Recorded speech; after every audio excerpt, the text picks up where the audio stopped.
dwelling in an awake, conscious state of meditation in the cryptum. As punishment for his efforts to build shield worlds despite the Council's orders, in the cryptum, one was both removed from the normal flow of time and fully immersed in the domain, being able to feel and relive the lives of countless beings.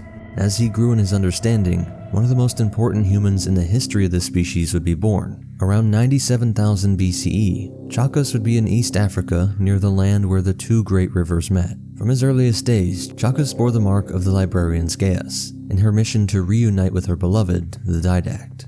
Growing up, Chakas knew the serenity of farm life just outside the confines of Morontic. This tranquility shattered when tragedy struck. His father's early death at the hands of a water baron's enforcers, coupled with the failure of their crops, left the family with no choice but to seek a new beginning within Morontic's bustling streets. There, Chakas resorted to humble jobs to get by, while his sisters served as prayer maidens in a revered life-shaper temple. Life in the city wasn't kind to Chakas. He found himself navigating the world of crime, gaining a reputation not only for his exploits in robbing traders on the outskirts of Morontic, but also for brawls, which he seemed to relish. He rationalized these actions, asserting that they were steps towards accumulating the wealth necessary to free his sisters from their temple duties and reunite their family. And it was shortly after settling in Morontic that dreams began to visit Chakas, wherein he envisioned confronting a forerunner. He saw himself seizing the foreigner's riches, hoping such a bounty would ensure his sister's return. Around this period, when Chakas was just entering his 20s, he had an encounter with Riser, a member of the Florian species.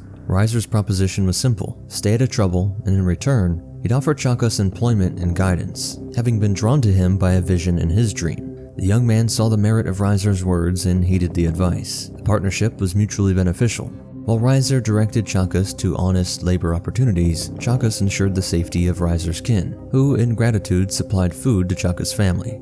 Over time, Riser evolved from a mere guide to Chakas' closest friend. And with Riser, Chakas discovered the hallowed caves near Morontic, a place where he'd partake in an age-old ritual symbolizing his transition into adulthood. Upon the arrival of Born Stellar Makes Eternal Lasting, a young Forerunner Manipular, unbeknownst to him, Chakas and Riser found themselves engaged in service under a coalition of Pathfinders. With Chakas just short of his 20th birthday, the duo found themselves accompanying the inexperienced Forerunner, as he sought relics from the ancient precursors. Their journey led them to the Jamunkan crater, where they stumbled upon the Didact's cryptum. Guided by the silent command of their Gaius, bestowed upon them by the librarian, Chakas and Riser instinctively sang a melodic sequence, a key that was made by sound waves, which granted access to the cryptum and thereby released the Didact. The sight of Chakas incited rage within him, for he resembled the very humans who had previously fought with the foreigners during their war with humanity.